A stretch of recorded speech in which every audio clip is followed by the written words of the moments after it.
किसी संख्या को क्रमगत रूप से 2, 3, 5 से विभाजित करने पर, है ना, शेषफल 1, 2, 3 प्राप्त होता है। यदि उसी संख्या को 13 से विभाजित किया जाए तो अंतिम भागफल 1 होता है। शेषफल क्या होगा? जब भी इस तरीके का प्रश्न आए, ठीक है, आपको भाग किससे करना है? 2, 3 और 5, इससे आपको भाग करना है। शेषफल क्या मिला आपको? 1, 2 और 3। ठीक है, अब आप इसको क्या करना, इस तरीके की लाइन खींच देना। ठीक है, और उसके बाद यहाँ पर इस तरीके का लाइन खींच देना। मान लेना वो तीन संख्या कौन है? एक्स है, वाई है और जेड।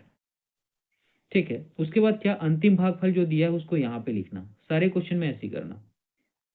ठीक है, अब यहाँ पे हमें क्या देखना है? एक्स, वाई और जेड का हम लोग वैल्यू निकालना है। क्या होगा? तो देखिए, सबसे पहले जेड का वैल्यू निकालना है आपको। तो जेड के लिए क्या करना है आपको? इस 5 के इससे गुणा करना और इसमें जोड़ देना। ठीक है, तो 5 एकम 5 और 3, ये कितना हो गया? 8। अब जेड का वैल्यू यहाँ पे क्या आ गया? 8। ठीक है, अब 3 का इसका गुणा करना 8 के साथ और इसके साथ जोड़ देना।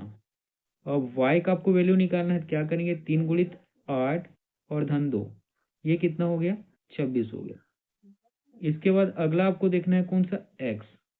तो y कितना हो गया? 26 हो गया, है ना, 26 हो गया। अब आपको वैल्यू किसका निकालना है? x का, है ना। तो x क्या करना है? 2 और 26 का गुणा कर देना और एक के साथ जोड़ देना है। तो 2 गुणित 26 हो गया और एक इसमें आप जोड़ देना। ये कितना हो गया? 53। ठीक है, अब यही जो वैल्यू आया है ना 53, इसी को आप क्या करेंगे? 13 से भाग करेंगे। 13 चौक 52 हो गया। शेषफल कितना बचा? 1। यहाँ पर भी क्या बोला गया? अंतिम शेषफल 1 है। तो शेषफल क्या होगा? तो याद रखिएगा यहाँ पे 1।